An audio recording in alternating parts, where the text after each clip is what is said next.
അപ്പോൾ welcome to ePharm learning app. ഇത് കേരളത്തിലെ ആദ്യത്തെ ഫാർമസി ലേണിംഗ് ആപ്പാണ് ഇഫാം. ഇഫാമിൽ നമുക്ക് ബിഫാം ആൻഡ് ഡിഫാം ബേസ്ഡ് സിലബസിന്റെ ഫുൾ റെക്കോർഡഡ് ക്ലാസ്സസ് ഉണ്ട്. എല്ലാവരും ക്ലാസ്സസ് ഒക്കെ കാണുക. അതുപോലെ തന്നെ പ്രീവിയസ് ഇയർ ക്വസ്റ്റ്യൻ പേപ്പർ ഡിസ്കഷൻസും നമുക്ക് അവൈലബിൾ ആണ്. അപ്പൊ ഇന്ന് നമ്മൾ പ്രീവിയസ് ഇയർ ക്വസ്റ്റ്യൻ പേപ്പർ ഡിസ്കഷന്റെ ലൈവ് ക്ലാസ്സിലാണ് അല്ലെ. അപ്പൊ ഇന്നത്തെ സബ്ജക്ട് ഫാർമക്കോ തെറാപ്യൂട്ടിക്സ് ആണ്. ഡിഫാം സിലബസ് ബേസ് ചെയ്തിട്ടുള്ള ക്ലാസ് ആണ്. നമ്മൾ ഇന്ന് ഡിസ്കസ് ചെയ്യുന്ന ക്വസ്റ്റ്യൻ പേപ്പർ മെയ് 2025 നടന്ന എക്സാമിന്റെ ക്വസ്റ്റ്യൻ പേപ്പർ ആണ് ഇന്നത്തെ ക്ലാസ്സിൽ നടക്കുന്നത്. അപ്പം ഫാർമക്കോ തെറാപ്യൂട്ടിക്സ് എന്ന് പറഞ്ഞ സബ്ജക്ട് എല്ലാവരും പഠിച്ചിട്ട് കാണും അല്ലേ. ഇത് ഫാർമക്കോളജിയുടെ ഒരു ബ്രാഞ്ച് ആണ് ഫാർമക്കോ തെറാപ്യൂട്ടിക്സ്. അതുപോലെ ഫാർമക്കോ തെറാപ്യൂട്ടിക്സിൽ എന്താണ് നടക്കുന്നത്, നമ്മൾ ഡ്രഗ്സ് എങ്ങനെയാണ് യൂസ് ചെയ്യേണ്ടത് അല്ലെ. Prevention, diagnosis and treatment of disease prevent ചെയ്യാനും ഡയഗ്നോസ് ചെയ്യാനും ട്രീറ്റ് ചെയ്യാനും എങ്ങനെ നമ്മൾ ഡ്രഗ്സ് യൂസ് ചെയ്യുമെന്നുള്ളതാണ് തെറാപ്യൂട്ടിക്സിൽ നമ്മൾ മെയിൻ ആയിട്ട് പഠിക്കുന്നത്. ഇപ്പൊ ഫാർമക്കോളജി പോലെ തന്നെയാണ് ഫാർമക്കോ തെറാപ്യൂട്ടിക്സും. ഓഡിബിൾ അല്ലേ? ഓക്കെ, അപ്പൊ നമുക്ക് ക്വസ്റ്റ്യൻസിലോട്ട് പോവാം. ആദ്യം നമ്മൾ 1 മാർക്ക് ക്വസ്റ്റ്യൻസ് ആണ് ഡിസ്കസ് ചെയ്യുന്നത്. അപ്പം നമ്മുടെ ക്വസ്റ്റ്യൻ പേപ്പറിൽ എങ്ങനെയാണ് വരുന്നത്, 20 ക്വസ്റ്റ്യൻസ് ആണ് 1 മാർക്കിന്റെ ക്വസ്റ്റ്യൻസ് വരുന്നത്. അപ്പം ഈ 20 മാർക്ക് നമ്മൾ സ്കോർ ചെയ്താൽ നമുക്ക് നല്ലൊരു സ്കോർ ചെയ്യാൻ പറ്റും അല്ലെ. അപ്പം ക്രിസ്പ് ആയിട്ട്, അതായത് ഷുവർ ആയിട്ടുള്ള കറക്റ്റ് ആൻസേഴ്സ് എഴുതുകയാണെങ്കിൽ നമുക്ക് കറക്റ്റ് മാർക്ക് കിട്ടും. അപ്പൊ നമ്മൾ ഫോക്കസ് ചെയ്യേണ്ട ഏരിയ ആണ് 1 മാർക്ക് ക്വസ്റ്റ്യൻ. കൂടുതൽ ഫോക്കസ് ചെയ്യേണ്ട ഏരിയ ആണ്. അപ്പൊ നമ്മുടെ ആദ്യത്തെ ക്വസ്റ്റ്യൻ വരുന്നത്, cranberry juice has long been thought to be beneficial in preventing dash infection. Answers അറിയാവുന്നവരാരെങ്കിലും ഉണ്ടെങ്കിൽ ഒന്ന് റിപ്ലൈ ചെയ്യോ, ഒന്ന് മെസ്സേജ് ചെയ്യോ. ഈ ക്വസ്റ്റ്യന്റെ ആൻസർ അറിയാവുന്നവര്, തെറ്റിയാലും കുഴപ്പമില്ല. ആർക്കെങ്കിലും അറിയാവോ ക്രാൻബെറി ജ്യൂസ് എന്തിനാണ് യൂസ് ചെയ്യുന്നതെന്ന്? ഏത് ഇൻഫെക്ഷൻ പ്രിവെന്റ് ചെയ്യാനായിട്ടാണ് നമ്മൾ ക്രാൻബെറി ജ്യൂസ് യൂസ് ചെയ്യുന്നത്? UTI കറക്റ്റ് ആണ്. UTI ട്രീറ്റ് ചെയ്യാൻ വേണ്ടിയിട്ടാണ് നമ്മൾ ക്രാൻബെറി യൂസ് ചെയ്യുന്നത്. യൂറിനറി ട്രാക്ട് ഇൻഫെക്ഷൻ ആണ് UTI. അപ്പൊ UTI എങ്ങനെ പ്രിവെന്റ് ചെയ്യാം, ക്രാൻബെറി ജ്യൂസ് ന്റെ മെക്കാനിസം എങ്ങനെയാണ് വരുന്നത് നമുക്ക് നോക്കാം. അപ്പൊ ക്രാൻബെറി ജ്യൂസ് മെയിൻ ആയിട്ട് ഈക്കോളയാണ് നമുക്ക് ഇൻഫെക്ഷൻ കോസ് ചെയ്യുന്നത്. അപ്പൊ ഈക്കോളയുടെ അഡ്ഹഷനെ പ്രിവെന്റ് ചെയ്യും നമ്മുടെ യൂറിനറി എപ്പിത്തീലിയത്തില്, അതായത് യൂറിനറി ട്രാക്ട് അദർ ചെയ്യും, അതായത് അറ്റാച്ച് ചെയ്തിരുന്നാലാണ് നമുക്ക് എന്ത് ചെയ്യുന്നത്, ഇൻഫെക്ഷൻ കോസ് ചെയ്യുന്നത്. അപ്പം ഈ ഒരു അറ്റാച്ച് ചെയ്യുന്നതിനെ ക്രാൻബെറി പ്രിവെന്റ് ചെയ്യും. അപ്പം ക്രാൻബെറിയില് മെയിൻ ആയിട്ട് ഉള്ള ഒരു കണ്ടന്റ് എന്ന് പറഞ്ഞാൽ പ്രോ ആൻഡോസയാനിഡിൻസ് ആണ് നമ്മുടെ ക്രാൻബെറിയിലെ ഒരു മെയിൻ ആക്റ്റീവ് കോമ്പൗണ്ട്. ഈ ആക്റ്റീവ് കോമ്പൗണ്ട് ആണ് യൂറിനറി ട്രാക്ട് ഇൻഫെക്ഷൻ പ്രിവെന്റ് ചെയ്യാനായിട്ട് ഹെൽപ്പ് ചെയ്യുന്നത്, പ്രോ ആൻഡോസയാനിഡിൻസ്. അപ്പം നമ്മുടെ നോൺ ഫാർമക്കോളജിക്കൽ മെഡിക്കേഷൻസ് അല്ലെങ്കിൽ നോൺ ഫാർമക്കോളജിക്കൽ യൂസ് ആണ് ഇതിലാണ് ക്രാൻബെറി ജ്യൂസ് വരുന്നത്. അപ്പം UTI ട്രീറ്റ് ചെയ്യാൻ വേണ്ടിയിട്ട് ക്രാൻബെറി ജ്യൂസ് അല്ലാതെ നമ്മൾ എടുക്കേണ്ട പ്രിവെന്റീവ് മെഷേഴ്സ് അല്ല ഒന്നാണ് ഫ്ലൂയിഡ് ഇൻടേക്ക്, അതായത് കറക്റ്റ് ആയിട്ട് നമ്മൾ വാട്ടർ ഇൻടേക്ക് നടത്തുക, അതായത് വെള്ളം കുടിക്കുക ഒത്തിരി. അതുപോലെ തന്നെ കംപ്ലീറ്റ് ആയിട്ട് ബ്ലാഡർ എംപ്റ്റിങ് ചെയ്യുക, അതായത് യൂറിനേഷൻ ഫ്രീക്വന്റ്ലി നടത്തുക, അതായത് കംപ്ലീറ്റ് ആയിട്ട് തന്നെ നടത്തുക. അതുപോലെ തന്നെ ഹൈജീൻ, നമ്മൾ പ്രോപ്പറായിട്ട് ഹൈജീൻ മെയിൻറ്റെയിൻ ചെയ്യണം. അതുപോലെ യൂറിൻ ഹോൾഡ് ചെയ്യുന്നത് എന്ത് ചെയ്യുക, പ്രിവെന്റ് ചെയ്യുക. നമ്മൾ യൂറിൻ ഹോൾഡ് ചെയ്യുന്നത് പ്രിവെന്റ് ചെയ്യുക. ഇതൊക്കെയാണ് നമുക്ക് non pharmacologically urinary tract infection prevent ചെയ്യാൻ വേണ്ടിയിട്ട് ഉള്ള മെഷേഴ്സ്. ഇനി നമുക്ക് ഫാർമക്കോളജിക്കൽ നോക്കുകയാണെങ്കിൽ, ഫാർമക്കോളജിക്കലി നമുക്ക് UTI ട്രീറ്റ് ചെയ്യാൻ പറ്റുന്ന കുറച്ച് ഡ്രഗ്സ് ഏതാണ്? മെയിൻ ആയിട്ട് ഫ്ലൂറോക്വിനലോൺസ് ആണ് അല്ലെ. ഫ്ലൂറോക്വിനലോൺസ് ആണ് നമ്മുടെ ഡ്രഗ് ഓഫ് ചോയ്സ് ആയിട്ട് നമ്മൾ പറയാറ്. നൈട്രോഫുറൻറ്റോയിൻ ഒക്കെയാണ് നമ്മൾ ഫാർമക്കോളജിക്കലി യൂസ് ചെയ്യുന്നത്. അപ്പൊ ക്ലാസിഫിക്കേഷൻ കൂടി നോക്കുക. അപ്പൊ ഡ്രഗ് ഓഫ് ചോയ്സ് ഏതാണെന്ന് നോക്കുമ്പോൾ നമ്മുടെ ക്ലാസിഫിക്കേഷൻ കൂടി നോക്കി പോവുക. അപ്പൊ ഏതെങ്കിലും ഡിസീസിന്റെ ഡ്രഗ് ഓഫ് ചോയ്സ് ഏതാണെന്ന് പറഞ്ഞ് ചോദിക്കാറുണ്ട്. അപ്പൊ നൈട്രോഫുറൻറ്റോയിൻ ആണ് നമ്മുടെ UTIക്ക് പറയുന്ന ഡ്രഗ് ഓഫ് ചോയ്സ്. അത് കൂടാതെ യൂസ് ചെയ്യുന്ന ഡ്രഗ്സ് ആണ് ഇതുപോലെ ട്രൈമെത്തോപ്രിൻ, സൾഫാമെത്തോക്സസോള്, സിപ്രോഫ്ലോക്സാസിൻ, അമോക്സിസിലിൻ, ക്ലൗലിനിക് ആസിഡ് ഇതൊക്കെ യൂസ് ചെയ്യാറുണ്ട്. അപ്പൊ നമ്മുടെ ക്ലാസിഫിക്കേഷൻ നോക്കുവാണെങ്കിൽ നമുക്കറിയാം ഫ്ലൂറോകിനലോൺസില് സെക്കൻഡ് ജനറേഷൻ വരുന്നതാണ് സിപ്രോഫ്ലോക്സാസിൻ, ലോമിഫ്ലോക്സാസിൻ, നോർഫ്ലോക്സാസിൻ, ഒഫ്ലോക്സാസിൻ പോലെയുള്ള ഫ്ലോക്സാസിൻ ഡ്രഗ്സ്. അതുപോലെ തേർഡ് ജനറേഷനിലാണെങ്കിൽ ലിവോഫ്ലോക്സാസിൻ, പാർഫ്ലോക്സാസിനും, ഫോർത്ത് ജനറേഷനിൽ ഗാറ്റിഫ്ലോക്സാസിനും മോക്സിഫ്ലോക്സാസിനുമാണ് ഫ്ലൂറോകിനലോൺസ് ഡ്രഗ്സ്.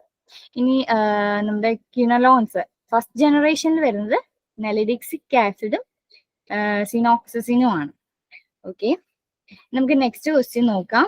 അടുത്ത ക്വസ്റ്റ്യൻ, ആന്റി റിട്രോവൈറൽ തെറാപ്പി ഏത് ട്രീറ്റ്മെന്റിനാണ് ബെനിഫിഷ്യൽ ആയിട്ടുള്ളതെന്നാണ്. അപ്പൊ ആൻസർ അറിയാവുന്നവര് ആൻസർ ചെയ്യുക.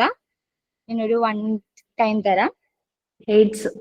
ഓക്കെ, നമ്മുടെ ആൻസർ HIV ഇൻഫെക്ഷൻ തന്നെയാണ്.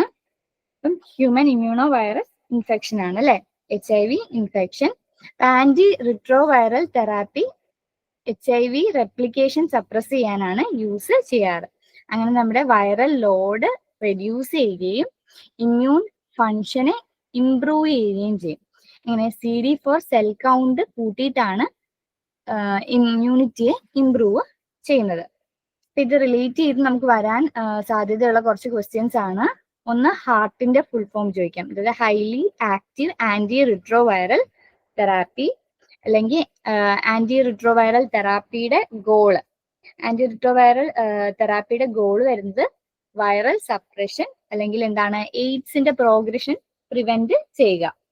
അതുപോലെ നമുക്ക് ആന്റി വൈറൽ തെറാപ്പി നമ്മുടെ ആന്റിവൈറൽ ക്ലാസിഫിക്കേഷന്റെ അകത്ത് സെപ്പറേറ്റ് ഒരു ക്ലാസിഫിക്കേഷൻ തന്നെ വരുന്നുണ്ട് അല്ലെ. അപ്പൊ അത് ഇമ്പോർട്ടന്റ് ആയിട്ടുള്ള ഒരു ക്ലാസിഫിക്കേഷൻ ആണ്. എല്ലാവർക്കും അറിയായിരിക്കും NRTI, NNRTI, പ്രോട്ടീസ് ഇൻഹിബിറ്റേഴ്സ്. അപ്പൊ ഇതില് ഓരോ ഡ്രഗ്സും എടുത്ത ഏത് ക്ലാസ്സിലാണെന്ന് വേണമെങ്കിലും നമുക്ക് 1 മാർക്കിൽ ചോദിക്കാം. അപ്പൊ ഇവിടെ മെയിൻ ആയിട്ട് നമ്മൾ മോണിറ്റർ ചെയ്യുന്ന CD4 കൗണ്ടും വൈറൽ ലോഡും ആണ് നോക്കാറ്. നമ്മുടെ ക്ലാസിഫിക്കേഷൻ നോക്കുവാണെങ്കിൽ ന്യൂക്ലിയോസൈഡ് റിവേഴ്സ് ട്രാൻസ്ക്രിപ്റ്റേസ് ഇൻഹിബിറ്റേഴ്സ്, അതായത് NRTIs ആണ്. ന്യൂക്ലിയോസൈഡ് റിവേഴ്സ് ട്രാൻസ്ക്രിപ്റ്റേസിനെ ഇൻഹിബിറ്റ് ചെയ്യുന്ന ഡ്രഗ്സ് സിഡോവുഡിൻ, ഡിഡാനോസിൻ, സ്റ്റാവുഡിൻ, ലാമിവുഡിൻ, അബാക്കാവിർ, ടെനോഫോവറും എൻട്രിസിറ്റാബൈനും ഒക്കെയാണ്. അതുപോലെ non nucleoside reverse transcriptase inhibitors, ഇത് ഇമ്പോർട്ടൻറ്റ്, അതായത് വളരെ ഇമ്പോർട്ടൻ്റ് ആയിട്ടുള്ള ഒരു ക്ലാസിഫിക്കേഷൻ ആണ്. അതായത് സെപ്പറേറ്റ് നമുക്ക് ഓരോ ക്ലാസ്സും എടുത്ത് ചോദിക്കാവുന്ന ഒരു ക്ലാസിഫിക്കേഷൻ ആണ്. Non nucleoside reverse transcriptase inhibitors ഏതൊക്കെയാണ് വരുന്നത്, അത് പല കോമ്പറ്റേറ്റീവ് എക്സാംസിനും നമ്മൾ കണ്ടുവരുന്ന ഒരു പാറ്റേൺ ഓഫ് ക്വസ്റ്റ്യൻസ് ആണ് ഇതിൽ നിന്ന് ചോദിക്കുന്നത്. ഇപ്പൊ നമുക്ക് എൻഫുറാറ്റൈഡ് ഏത് ക്ലാസ് ആണ് അങ്ങനെയൊക്കെ ചോദിക്കാം. അപ്പൊ എൻട്രി ഇൻഹിബിറ്റേഴ്സ് ആണ്. കാരണം ഒരു ഡ്രഗ് മാത്രമുള്ളത് കുറച്ചുകൂടി ഫോക്കസ് ചെയ്യുക, അതിൽ നിന്ന് ക്വസ്റ്റ്യൻസ് വരാനുള്ള സാധ്യത ആണ്. പിന്നെ പ്രോട്ടിയേസ് ഇൻഹിബിറ്റേഴ്സ് ആണെങ്കിൽ റിട്ടോനാവിർ, ഇൻറ്റിനാവിർ. അപ്പം ഈ വിർ വരുന്നതൊക്കെയാണ് കുറച്ച് പ്രോട്ടിയേസ് ഇൻഹിബിറ്റേഴ്സ് ആയിട്ട് വരുന്നത്. ഇപ്പൊ ക്ലാസിഫിക്കേഷൻ എല്ലാവർക്കും അറിയാമെന്നിരിക്കുന്നു. അതുപോലെ ആന്റിവൈറലിന്റെ നമ്മുടെ ഫുൾ ക്ലാസിഫിക്കേഷനും കൂടി നോക്കുക. ഹെപ്പറ്റൈറ്റിസ്, അത് ആ ഒരു ക്ലാസിഫിക്കേഷനോടി നോക്കുക. ഇമ്പോർട്ടൻ്റ് ആയിട്ടുള്ള ഒരു ക്ലാസിഫിക്കേഷൻ ആണ്.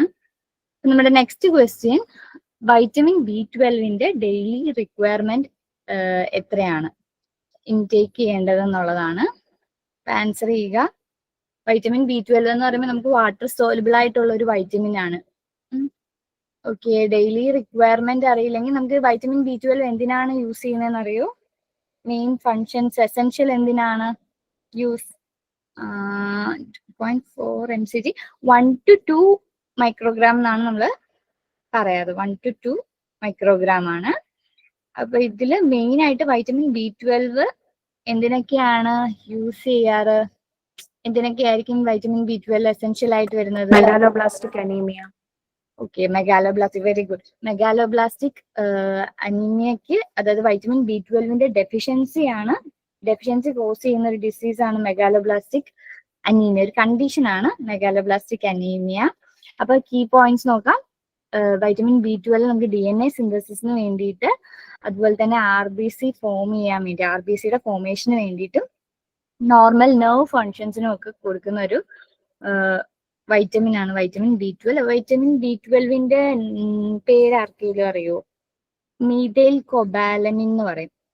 ആക്റ്റീവ് ഫോം മീഥൈൽ കൊബാലമിൻ ആണ്. സൈനോകൊബാലമിൻ ആണെന്ന് തോന്നുന്നു ഇനാക്റ്റീവ് ആയിട്ട് വരുന്ന ഫോം. മീഥൈൽ കൊബാലമിൻ ആണ് വൈറ്റമിൻ B12ന്റെ പേര്. അപ്പൊ നമ്മുടെ ഡെഫിഷ്യൻസി പറഞ്ഞു. ഡെഫിഷ്യൻസി എന്താണ്? മെഗാലോബ്ലാസ്റ്റിക് അനീമിയ അല്ലെങ്കിൽ പെരിഫറൽ ന്യൂറോപ്പതി, അതായത് നെർവ് പ്രോബ്ലം ആണ് പെരിഫറൽ ന്യൂറോപ്പതി എന്ന് പറയുന്നത്. അപ്പം വൈറ്റമിൻ B12ന്റെ ഡെഫിഷ്യൻസി കാരണം പെരിഫറൽ ന്യൂറോപ്പതി കോസ് ചെയ്യാറുണ്ട്. അപ്പൊ ഈ RBC മെച്ചുറേഷൻ, അതുപോലെ തന്നെ മൈലിൻ ഷീറ്റിന്റെ, അതായത് നെർവ്സിന്റെ മൈലിൻ ഷീറ്റിന്റെ മെയിൻ്റെനൻസ്, DNA സിന്തസിസ്, ഇതൊക്കെയാണ് മെയിൻ ആയിട്ട് വൈറ്റമിൻ B12ന്റെ യൂസസ് വരുന്നത്. അപ്പൊ നമുക്ക് ഇതിൽ നിന്ന് വേറൊരു ക്വസ്റ്റ്യൻ ഏതാണ് എക്സ്പെക്ട് ചെയ്യാവുന്നത്? മെഗാലോബ്ലാസ്റ്റിക് അനീമിയക്ക് ഏത് വൈറ്റമിൻ ആണ് ആവശ്യം അല്ലെ? അപ്പം വൈറ്റമിൻ B12 തന്നെയാണ്. അപ്പൊ അടുത്ത ക്വസ്റ്റ്യൻ ഫോളിക് ആസിഡിന്റെ റെഡിലി അബ്സോർബിൾ ഫോം ഏതാണെന്നുള്ളതാണ്. എനിവൺ? ഫോളിക് ആസിഡ് ഒരു ഇനാക്റ്റീവ് ഫോം ആണ്. അത് വൈറ്റമിൻ B9ന്റെ ഇനാക്റ്റീവ് ഫോം ആണ് ഫോളിക് ആസിഡ്. ഓക്കെ, ടെട്രാഹൈഡ്രോഫോളേറ്റ് ആണ്. ടെട്രാഹൈഡ്രോഫോളേറ്റ് ആണ് ഫോളിക് ആസിഡിന്റെ റെഡിലി അബ്സോർബിൾ ആയിട്ടുള്ള ഫോം. അപ്പൊ ടെട്രാഹൈഡ്രോഫോളിക് ആസിഡിനെ കൺവേർട്ട് ചെയ്യുന്നത് ഇവിടെ കാണാം, ഡൈഹൈഡ്രോഫോളേറ്റ് റിഡക്റ്റീസ് ആണ്. സോ നമ്മൾ ഫോളിക് ആസിഡ് സിന്തറ്റിക് ഫോം ആണ്. സപ്ലിമെന്റ് നമ്മൾ ഫുഡിൽ നിന്നൊക്കെ എടുക്കുമ്പോൾ ഫോളിക് ആസിഡിന്റെ ഒരു ഫോമിലായിരിക്കും ഉണ്ടായിരിക്കുക. അപ്പൊ ഈ ഒരു ഫോളിക് ആസിഡ് നമ്മുടെ ബോഡിയിൽ കൺവേർട്ട് ആവുന്നത് ഡൈഹൈഡ്രോഫോളേറ്റ് റിഡക്റ്റീസ് എന്ന് പറഞ്ഞ എൻസൈമായിട്ടാണ്. അതായത് എൻസൈംസ് കൺവേർട്ട് ചെയ്ത് ഡൈഹൈഡ്രോഫോളേറ്റ് ഫോമിലാക്കും.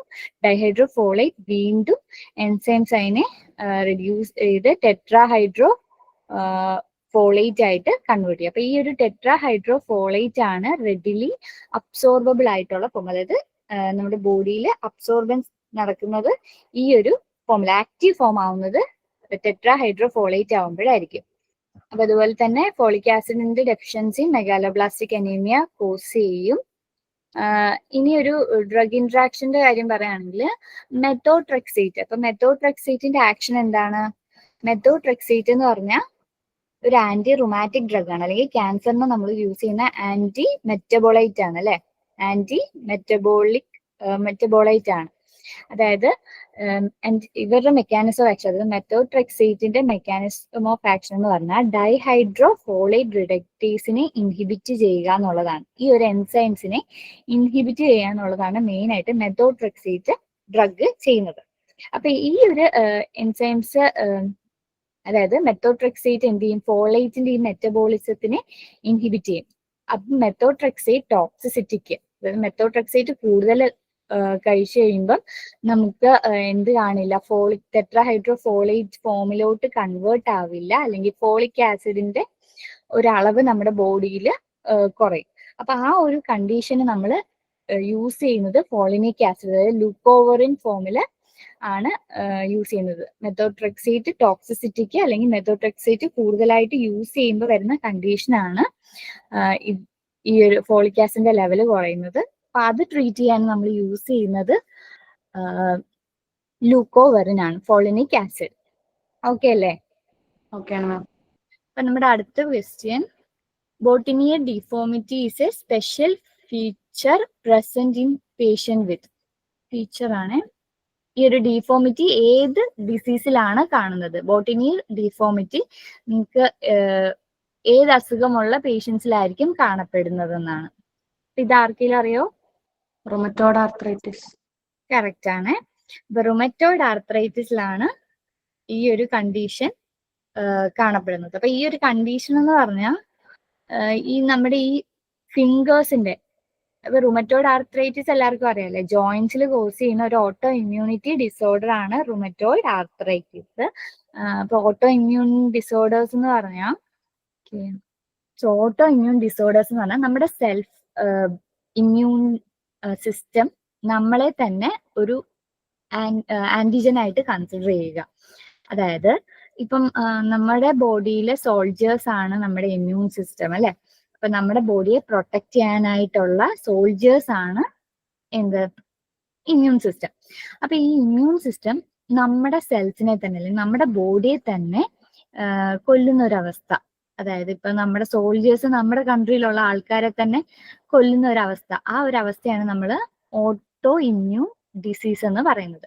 അപ്പൊ അങ്ങനത്തെ ഒരു ഓട്ടോ ഇമ്മ്യൂൺ ഡിസീസ് ആണ് റുമറ്റോയിഡ് ആർത്രൈറ്റിസ്. അപ്പൊ റുമറ്റോയിഡ് ആർത്രൈറ്റിസിൽ നമ്മുടെ ഇമ്മ്യൂൺ സെൽസ് നമ്മുടെ ജോയിന്റ്സിൽ ഇൻഫ്ലമേഷൻ കോസ് ചെയ്യും. നമ്മുടെ സെൽസിനെ തന്നെ അറ്റാക്ക് ചെയ്യുന്ന ഒരു കണ്ടീഷനാണ് റുമറ്റോയിഡ് ആർത്രൈറ്റിസ്. അപ്പൊ ഈ റുമറ്റോയിഡ് ആർത്രൈറ്റിസിൽ വരുന്ന ഒരു കണ്ടീഷനാണ് ബോട്ടിനിയർ ഡീഫോമിറ്റി. അപ്പൊ ഈ ഒരു ഡീഫോമിറ്റി എന്ന് പറഞ്ഞാൽ നമ്മുടെ ജോയിന്റ്സിൽ, അതായത് നമ്മുടെ ഫിംഗേഴ്സിലെ, അപ്പൊ ആ ഒരു ഫിംഗറിന്റെ മിഡിൽ ജോയിന്റ് കാണാമല്ലോ, ഈ ഒരു ജോയിന്റ്സ് ബെൻഡ് ആവും. അതായത് അകത്തോട്ട് ഇൻവേർട്ട് ആയിട്ട് ബെൻഡ് ആവുക. അതുപോലെ തന്നെ നമ്മുടെ ടിപ്പ്, ഈ അറ്റത്തെ ഫിംഗറിന്റെ ഈ അറ്റത്തെ ഭാഗം ഔട്ട്വേർഡ്, വെളിയിലോട്ടും, ഈ ഒരു ഷേപ്പ് കണ്ടു, ഒന്ന് പുറത്തോട്ടും ടിപ്പിന്റെ ഭാഗം പുറത്തോട്ടും, അതുപോലെ തന്നെ മിഡിൽ പാർട്ട് ഫ്രണ്ടിലോട്ടും അകത്തോട്ടും ബെൻഡ് ആവുന്ന ഒരു കണ്ടീഷനാണ്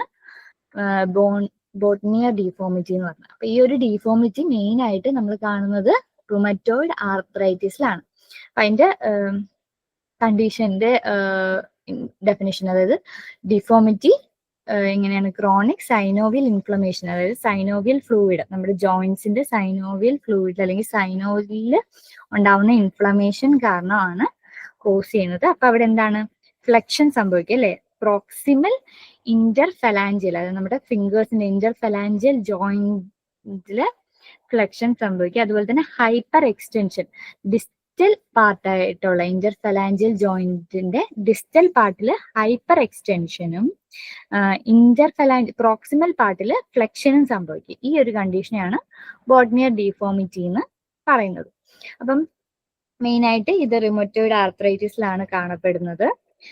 നമ്മുടെ ടെൻഡൻ മെക്കാനിസം, എക്സ്റ്റൻസർ ടെൻഡൻ മെക്കാനിസത്തിന് ഡാമേജ് വരുമ്പോഴാണ് ഇത് കോസ് ചെയ്യുന്നത്. ട്രീറ്റ് ചെയ്യാതെ, അതായത് ഡിസീസ് അൺട്രീറ്റഡ് ആയിട്ട് അല്ലെങ്കിൽ ക്രോണിക് സ്റ്റേജിൽ എത്തുമ്പോഴാണ് ഈ ഒരു അവസ്ഥ കാണപ്പെടുന്നത്. അപ്പൊ നമുക്ക് ഇതുമായിട്ട് റിലേറ്റ് ചെയ്ത് ഇനി പറയുകയാണെങ്കിൽ ഇങ്ങനെ ചോദിക്കാൻ പറ്റുന്ന കുറച്ച് ക്വസ്റ്റ്യൻസ് ആണ് വന്നത്. അതായത് എക്സോഫ്താൽമോസ് ഫീച്ചർ വരുന്നത് ഏത് ഡിസീസിലാണെന്ന് നമുക്ക് വേണമെങ്കിൽ ചോദിക്കാം. അത് എക്സോഫ്താൽമോസ് എന്ന് പറഞ്ഞാൽ എന്താണെന്ന് അറിയോ, നമ്മുടെ കണ്ണ് ഇങ്ങനെ പുറത്തോട്ട് ബൾജ് ചെയ്തിരിക്കുന്ന കണ്ടീഷനെയാണ് എക്സോഫ്താൽമോസ് എന്ന് പറഞ്ഞത്. ബൾജിങ് ഓഫ് ഐസ് ആണ് എക്സോഫ്താൽമോസ്. അത് ഗ്രേവ്സ് ഡിസീസിലാണ് കാണപ്പെടുന്നത്. ഗ്രേവ്സ് ഡിസീസിലാണ് ഈ ഒരു കണ്ടീഷൻ കാണപ്പെടാറുള്ളത്. അതുപോലെ ടോഫി എന്ന് പറയുമ്പോൾ ഗൗട്ടിലാണ് കാണുന്നത്. അപ്പൊ ഗൗട്ടില് ടോഫി എന്ന് പറഞ്ഞാൽ എന്താണ്, യൂറിക് ആസിഡിന്റെ ഡെപ്പോസിഷൻ ആണ് ഗൗട്ട് അല്ലെ. അപ്പം യൂറിക് ആസിഡ് ഡെപ്പോസിറ്റ് ചെയ്യുന്ന ആ ഒരു കണ്ടീഷനെയാണ് ടോഫി എന്ന് പറയുന്നത്. അതുപോലെ ബാരൽ ഷേപ്ഡ് ചെസ്റ്റ് നമുക്ക് കാണാൻ സാധിക്കുന്നത് ഒബ്സ്ട്രക്റ്റീവ് പൾമിനറി ഡിസീസിലാണ്. നമ്മുടെ ചെസ്റ്റ് ഒരു റൗണ്ടഡ് അല്ലെങ്കിൽ എൻലാർജ്ഡ് ആയിട്ടിരിക്കുന്ന പൾമിനറി ഡിസീസ്, റെസ്പിറേറ്ററി ഡിസീസ്, ആ ഒരു ട്രാക്ട് അവിടെയാണല്ലോ. അപ്പം ആ ഒരു കണ്ടീഷൻ വരുന്നത് ബാരൽ ഷേപ്ഡ് ചെസ്റ്റ് കാണിക്കുന്നത് chronic pulmonary obstructive pulmonary disease COPD-യിലാണ് കാണാറ്. അതുപോലെ മൂൺ ഫേസ്, ബഫലോ ഹംപ്, ഇത് മെയിൻ ആയിട്ടുള്ള ഒരു ഫീച്ചർ ആണ് അല്ലെ. മൂൺ ഫേസ്, ബഫലോ ഹംപ് ഒക്കെ നമുക്ക് എവിടെയാണ് കാണുന്നത്, കുഷിംഗ് സിൻഡ്രത്തിലാണ് മൂൺ ഫേസ് അല്ലെങ്കിൽ ബഫലോ ഹംപ് കാണാറ്. അപ്പൊ ഇത് പഠിക്കുക, അതായത് നമുക്ക് ചോദിക്കാൻ സാധ്യതയുള്ള ഒരു ഏരിയ ആണ്. അതായത് ഈ ഒരു ക്വസ്റ്റ്യൻ പേപ്പറിൽ നമ്മൾ കണ്ടത് റുമറ്റോയിഡ് ആർത്രൈറ്റിസിന്റെ കണ്ടീഷൻ, അതിൽ മൂൺ ഫേസ്, ബഫലോ ഹംപ് ഒക്കെ കോമൺ ആയിട്ട് നമ്മൾ ക്ലിനിക്കൽ ഫീച്ചർ പറയുന്നതാണ്. അപ്പൊ അത് ചോദിക്കാനുള്ള സാധ്യതയുണ്ട്. ഓക്കെ, ഇനി അടുത്ത ക്വസ്റ്റ്യൻ ഇൻട്രാ ഒക്കുലാർ പ്രഷർ ആണ്. അപ്പൊ നോർമൽ ഇൻട്രാ ഒക്കുലാർ പ്രഷർ എത്രയാ? 10 to 15 millimeters of mercury. എത്രയായിരുന്നു? 10 to 15. ഓക്കെ, കറക്റ്റ് ആണ്. 10 to 21 mmHg വരെ നമുക്ക് പറയാം. 10 to 21 mmHg ആണ് പറയാറ്. അപ്പൊ ഇൻട്രാ ഒക്കുലാർ പ്രഷർ നമുക്കറിയാലോ, നമ്മുടെ കണ്ണിലെ പ്രഷർ ആണ്.